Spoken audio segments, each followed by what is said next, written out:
Picture her. Long hair, a woman's torso, a shimmering fishtail where her legs should be. She sits on a rock, combing her hair, singing a song no sailor can resist, and men throw themselves overboard just to reach her. For thousands of years, in almost every seafaring culture on Earth, that image shows up again and again. And she never existed. There is no half-woman, half-fish living in the ocean. But here's the thing almost nobody stops to ask. If she's not real, why did practically every culture that ever sailed the sea invent her, independently, over and over? Babylon had one, Greece had one, Japan had one, West Africa had one, Scotland had one. That's not a coincidence. That's a pattern. And when you actually go looking for where that pattern comes from, you find something stranger than the myth. You find that almost every piece of the mermaid was something real, just never all in the same place, and never actually a fishwoman. So let's take her apart piece by piece and find the real thing hiding behind each part. Because what sailors were actually reacting to for centuries is far stranger than a woman with a tail. Start with the shape, the torso, the human face, the tail. On January 9th, 1493, sailing near what's now the Dominican Republic, Christopher Columbus wrote in his log that he'd seen 3 mermaids rise up out of the water. And then, disappointed, he added that they weren't nearly as beautiful as the paintings made them look, because, in his words, they had a face somewhat like a man's. What Columbus actually saw were manatees, or possibly dugongs, their close cousins whose scientific order is literally named Sirenia, after the sirens of myth. Manatees have round, oddly human-looking faces, forward-facing eyes, and this is the detail that matters. They can rear up out of shallow water in a tail stand that from a distance, at a certain angle, genuinely looks like a torso rising from the sea. Add months at sea with an all-male crew primed by old maps that already drew mermaids in the margins, and a slow, blubbery sea cow starts to look like a woman. Columbus wasn't lying. He was pattern matching, badly, exactly the way tired, isolated brains do. So the shape comes from a real, if generously interpreted, animal. But the name, siren, comes from somewhere else entirely, and it's not even the same species of monster. In the actual Odyssey, the sirens aren't fishwomen at all. They're part bird. Woman-headed creatures perched on rocky islands, luring sailors to shipwreck with an irresistible song. Over the centuries, as the story got retold and repainted across 1,000 years, artists slowly swapped the wings for a tail, and the bird woman quietly became a fish woman. Nobody voted on this. It just drifted, generation by generation, until the 2 separate monsters, the singing bird siren and the fish-tailed sea woman, fused into one image. The name and the deadly song are one myth. The tale is a completely different one. The mermaid is a merger. Now the voice. The song that supposedly no sailor can resist. Is there anything real behind that? Actually, yes, several things. Some seals and dugongs make long, eerie, almost human-sounding calls that carry strangely across open water at night. Combine that with sailors who'd been at sea for months, exhausted, dehydrated, sometimes half-starved on salted rations, and the brain does what tired brains do with ambiguous sound. It finds a pattern, and the pattern it reaches for is a human voice, because that's the sound the brain is built to detect first. A seal barking across fog at 3 a.m. isn't singing, but it doesn't need to be for a frightened, sleep-deprived man to swear that it was. Which brings us to the part of the myth that isn't about mistaken animals at all. The part where mermaids marry sailors, live on land, and then vanish back into the sea.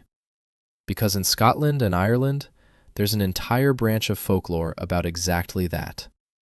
Selkies. Seal people who could shed their skin and walk on land as humans, marry a fisherman, raise a family, and then, one day, find their old sealskin hidden away, put it back on, and disappear into the waves forever, leaving a grieving husband and children behind. That story shows up with small variations in fishing village after fishing village. And it lines up suspiciously well with something that holing about, on recording clouds, watching fishing communities from a distance with their strange, dark, almost human eyes, and real families in isolated coastal villages who really did lose people to the sea, and needing a story that explained the loss as choice rather than tragedy. The selkie isn't really about seals shape-shifting. It's a grief myth wearing a seal's skin.